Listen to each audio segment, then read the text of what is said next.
When the fires of the Horus heresy faded, the galaxy fell silent.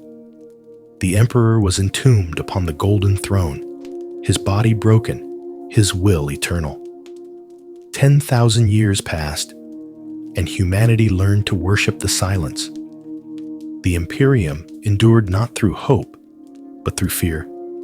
The stars dimmed, and faith became the last light left in a dying universe. But faith is never still. It waits, it listens, and sometimes it answers back. It began as a whisper in the warp, faint and trembling, like the echo of an old prayer. Astropaths went mad trying to translate it. Some called it divine resonance, others a trick of chaos. But deep within the echo, one word was clear: Horus. The name itself was poison, the Warmaster who fell, the son who betrayed the Emperor, the wound that never healed. Yet this voice was not filled with rage or hatred. It was calm, regretful, like a man asking for forgiveness. At first, no one dared believe. But on Luna, the moon that once watched the heresy unfold, a light appeared, golden, radiant, impossibly pure. Custodes and tech priests investigated the anomaly, but found only scorched stone and the lingering scent of ozone. The readings they brought back were impossible.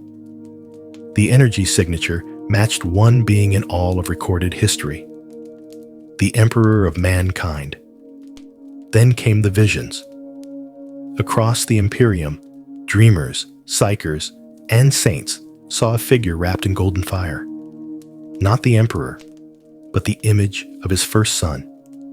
He spoke not of conquest, but of unity. Not of vengeance, but of peace. His words carried weight beyond mortal comprehension. And with each passing day, the whisper became a call. The dead name of Horus became a prayer once more. Faith spread faster than fire. Planets turned from Terra, declaring their loyalty to the returned son of the Emperor. The Adeptus Mechanicus detected patterns within the Astronomican that pulsed like a heartbeat.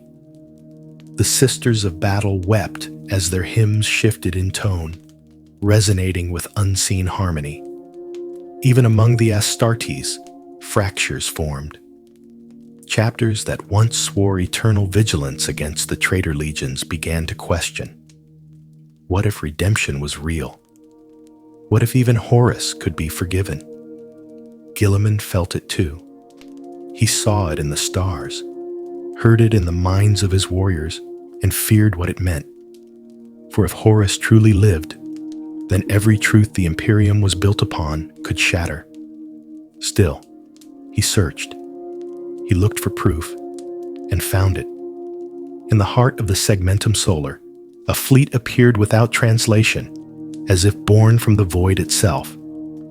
At its center stood a flagship bearing the markings of the Luna Wolves, ancient yet reborn. Its Vox channels carried one message, repeated endlessly, calm and unwavering. Humanity must be saved, not ruled. The galaxy trembled. The ecclesiarchy denounced it as blasphemy. Billions disagreed, millions defected, and so began the Second Heresy. This war was not born from hatred. It was born from belief.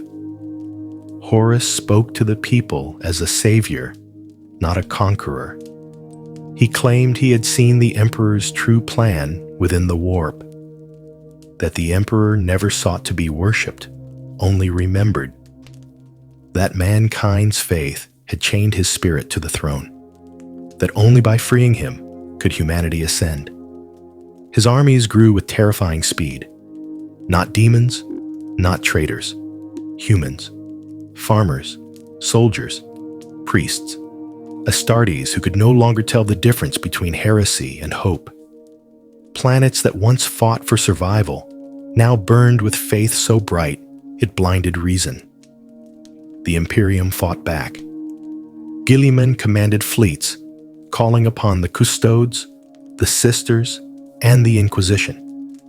Terra prepared for war once again. But this time, No one knew who the enemy truly was. I was there, stationed upon the Sol Gate when his fleet arrived. I remember the silence that fell across the void. No war horns. No threats. Only a single broadcast carried through every ship in the system. A voice, calm, human, familiar. It said, "I have come home." The throne world shook. The psychic storm surrounding Terra burned with golden fire.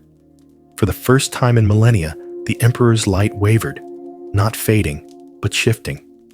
His will trembled, like a flame caught between breath and eternity. The Custodes prepared to strike. The Inquisition called for extermination. But Guilliman hesitated. He walked into the Sanctum Imperialis, knelt before the Emperor's lifeless form, and asked for guidance. For the first time in 10,000 years, the Golden Throne responded. A whisper echoed through the chamber. A single word, Horus. None knew whether it was anger, sorrow, or forgiveness.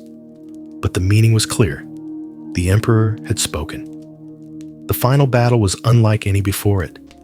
No chaos, no corruption, only faith against faith, brother against brother. Both sides fighting for the same dream, yet unable to share it. Horus himself walked upon Terra's ash-covered soil, unarmed, his armor gleaming like sunlight upon water. Guilliman met him before the throne, and neither spoke. For in that silence, the galaxy held its breath. And then, the Astronomican flared brighter than ever before. Every psyker screamed, every machine stuttered, every world went still. Some say the Emperor rose from his throne and embraced his son. Others say both vanished in a storm of light. Some believe they became one, a single divine consciousness spanning the materium and the warp. No one knows. The throne still burns. The Astronomican still guides us, but its light feels different now, softer, warmer, as if touched by forgiveness. And sometimes, in the quiet between stars, I hear a voice whisper through the void, a voice that sounds like both father and son. It says, "Humanity endures."